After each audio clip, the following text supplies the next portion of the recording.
Mr. President, Excellencies, distinguished delegates, ladies and gentlemen, India is honored indeed to address the third United Nations Ocean Conference. With a 11,098 kilometer long coastline, over 1,300 islands, and more than 2.1 million square kilometer of exclusive economic zone, the EEZ, India boasts of a rich maritime heritage, and the ocean is indeed our lifeline. Today, under the leadership of Prime Minister Narendra Modi, I am pleased to reaffirm India's unwavering commitment to the Sustainable Development Goal, the SDG 14. Ladies and gentlemen, since the second United Nations Ocean Conference, India has made significant progress, which is also relevant to the theme of this year's conference, that is, accelerating action and motivating all actors to conserve and sustainably use the ocean. Recognizing the importance of SDG 14, India has initiated several new initiatives, including the Deep Ocean Mission, a pilot project of blue economy. This mission aims to understand and map the biodiversity within our EEZ, and also to develop and implement marine spatial planning, protect and conserve our oceans, and develop technology for ocean exploration and observation.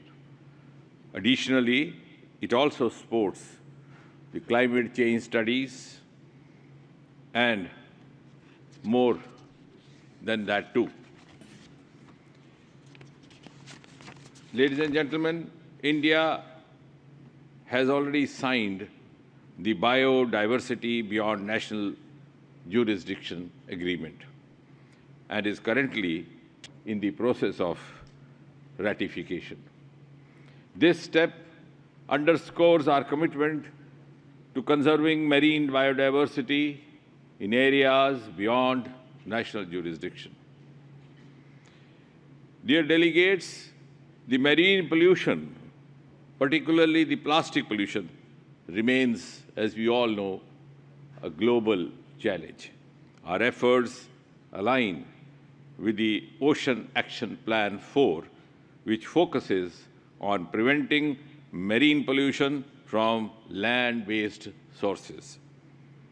We have undertaken numerous awareness campaigns in the recent past along the coast, which, for example, include the Swachh Sagar, Surakshit Sagar. In other words, clean coast and safe sea.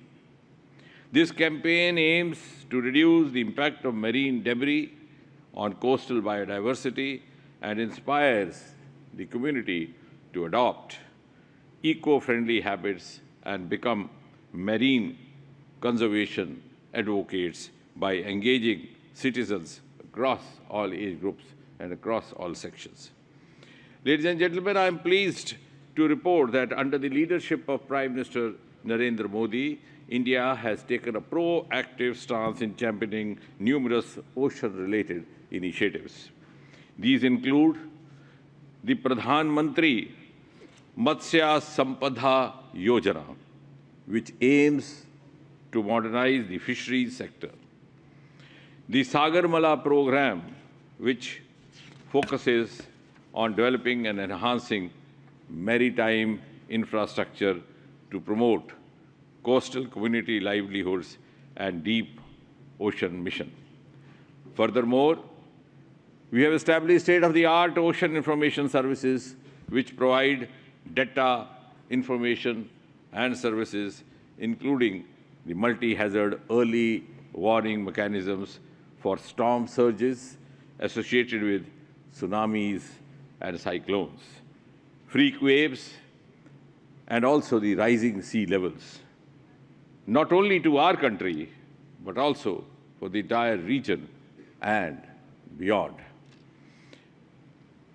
Ladies and gentlemen, I am pleased to share with you that focusing on the sustainable development and ocean governance, India proposes the following strategic initiatives to ensure clean and healthy oceans. A. Advancing marine research and science-based solutions for ocean policy and governance. B. Expanding marine protected areas and supporting the biodiversity beyond national jurisdiction agreement to preserve marine ecosystems. C.